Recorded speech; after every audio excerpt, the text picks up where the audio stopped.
This is the fairy tale story of the Ugly Duckling. It is brought to you by Stories to Grow By.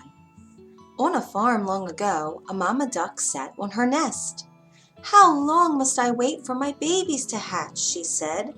"I have to sit here all alone, and no one comes to visit me." But what could she do? A mama duck must keep her eggs warm until they hatch. At last the eggs began to crack. One by one, yellow ducklings stepped out of their shells. They shook their wings and said, "Quack, quack." "Look at all of you," said Mama Duck with joy.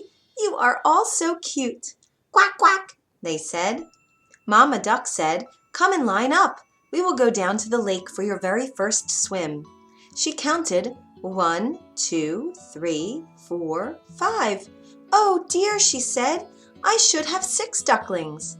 But one large egg was still in the nest. "Well," said Mama Duck, "it looks like that big egg will take more time." So she had to go and sit on her nest again and wait some more. The next day, the big egg started to hatch. Out came a baby boy bird. But if one may say so, it was an odd-looking thing. This bird was much bigger than the others.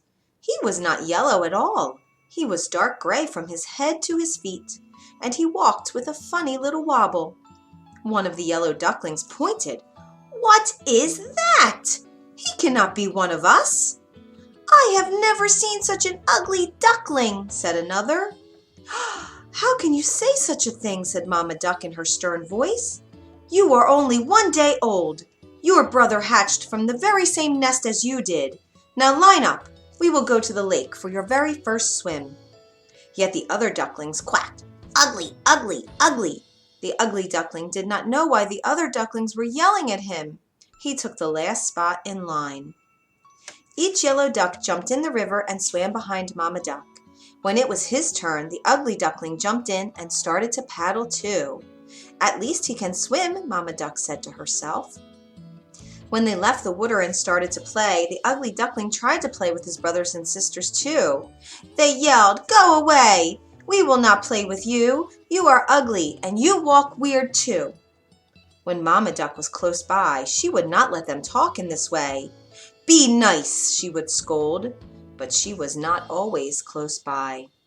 One day, one of the yellow ducklings said to the ugly duckling, "You know what? You would do us a big favor if you just went away from here." All of them started to quack, "Get out, get out, get out." "Why won't they let me stay here?" said the ugly duckling to himself. He hung his head down low. "Oh, they are right. I should go." That night the ugly duckling flew over the farmyard fence. He flew till he landed on the other side of the lake. There he met 2 grown-up ducks. "Can I please stay here for a while?" said the ugly duckling. "I have nowhere else to be." "What do we care?" said one of the ducks. "Just don't get in our way." Woof, woof. Suddenly a big hungry dog came tearing by, chasing the 2 ducks. They quickly flew up in the air, and their feathers fell to the ground. The poor ugly duckling froze in fear. The dog sniffed and sniffed at the ugly duckling, then turned away. "I am too ugly even for the big hungry dog to want," said the ugly duckling with his head hung low. Then the sky turned dark. Crack! A bolt of lightning. Then came a big storm with heavy rains pouring down from the sky. In just moments the ugly duckling was soaked through and through. And then a cold wind started to blow. "Brrr," he said with both wings held close to his chest. "If only there was a place I could go and get dry." All at once a tiny light blinked far off in the woods. Could it be someone's hut? He flew to the door. "Quack!" said the ugly duckling. The door of the hut creaked open. "What is all this noise?" said an old woman, looking right and left. Her eyes were not that good. And then she looked down. "Ah, look at that! It's a duck!" She picked up the ugly duckling and dropped him inside her hut. "You can stay here, but only if you lay eggs," she said. A tomcat and hen crept up to the ugly duckling. "Who do you think you are, coming in here and taking up our room by the fire?" said the cat. "Squawk," said the hen. "I do not need anyone else in this hut laying eggs." "Do not worry about that," said the ugly duckling. "I am a boy duck." "Then why are you still here?" said the cat. "Did you not hear what the old woman said? "Get out of here, pretender!" clucked the hen. "Get out! Get out!" hissed the cat. The door was still a bit open, so our poor ugly duckling slipped out the door and back into the storm. "No one wants me," said the ugly duckling with a tear in his eye. The storm ended. Soon he found a new lake. Looking into the water, the ugly duckling saw the reflection of a flock of large white birds flying overhead. He looked and could not believe what he saw. There above him were the most beautiful birds he had ever seen. Their long white bodies and slender necks seemed to just glide through the sky. He watched until the very last bird had winged its way out of view. He stayed at the lake all by himself, and time passed. The leaves of the trees turned deep red and gold, and then the leaves fell to the ground. Winter came, setting a blanket of white snow all over. The cold wind and the dark clouds made the ugly duckling feel even more sad. He had to go into the cold, cold lake to fish, but it was getting harder to swim. The lake was turning to ice. One day, it was all he could do to paddle the water to keep from freezing around him and trapping him in the lake. "I am so tired," he said, paddling with all his might.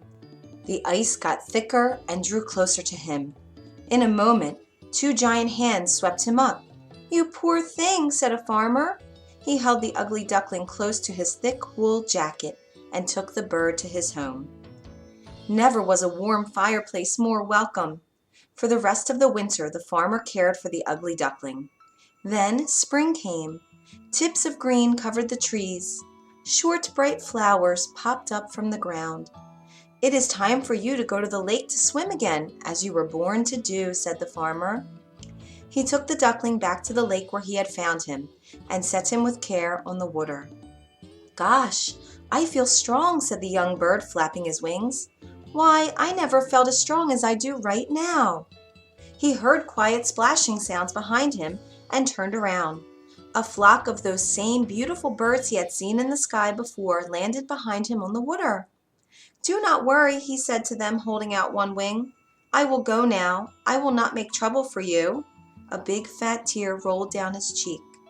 He turned to go away, but when he opened his eyes, he saw a reflection in the water of one of those beautiful white birds. Why was it so close to him? He jumped back, and the reflection jumped back too. "What is this?" he said.